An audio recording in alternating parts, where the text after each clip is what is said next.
pet sitting. Here is where you are going to keep updated on my wacky adventures. Oh, good yawn. So a couple things that I do with my job is overnight care, where I look after animals in my clients' homes. Another thing I do is dog walking, cat drop-in visits, and lots of other stuff. I look after a number of animals. So one of the things that I do is overnight care, where I live in people's houses with their animals. There are many positive things about overnight care, where you have a pet sitter staying in your home with your animals. One thing that you don't have to worry about is those drop-ins, where you have to plan around your trip to drop off your animal at the kennel that you are using. You just tell me what time you need me to be there and I will be there to start sitting for you.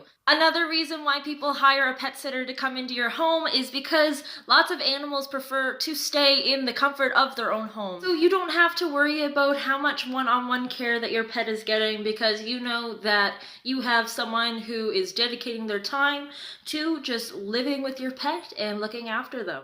So another thing that I do on a day-to-day basis is I do dog walking. Dogs absolutely love it. Like, these dogs literally have a better social life than I do. They get to see their friends constantly, day to day, and they get so excited that they actually go over to my car when I go to pick them up, and they just sniff around my car because they know that there are other dogs waiting for them excitedly to play with them. Usually what I do with my clients is that I check in every Sunday night and I say, okay, so which days do you need me this week? I write in my bullet journal, where I will make another YouTube video about my bullet journal.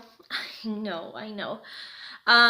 About my scheduling process, and I write down all of the dogs that I'm going to see, and I pair them up based on which dogs that I'm walking that day, and I try to make good little combinations, because I know that some dogs work really well together, some are mediocre, and some just don't work well together. I figure out what I'm going to be doing, if we're going to be going on the rails to trails, if we're going to be walking around in the subdivision, whose yard maybe we're going to be playing in today, if we're going to go to Point Pleasant Park, Long Lake. Really depends on the day. So there are lots of positives about hiring a dog walker, because again, your dog gets to stay in the comfort of their own home. There are no pickups and drop-offs. You just tell me what the general time range you would like me to be there, and I go and I work my magic, and your dog ends up being super happy. So another thing that I do is cat drop-in visits. So for cat drop-in visits, you tell me how long that you are going to be away and how frequent you would like me to come and stop in to see your kitty or kitties. And I go in and I usually will change their water, freshen up their dry food. I will give them wet food. I scoop their litter.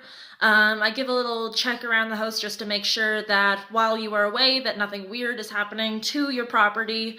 I am able to water plants, feed fish, lots of things. This is really great for animals who are able to stay alone for longer periods of time.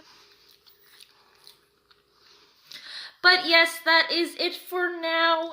If you want to know more about what I do or have any questions, please do not hesitate to reach out and talk to me. You can reach me at my Facebook page at Brianne Manuel's Pet Sitting, and I really look forward to speaking with all of you.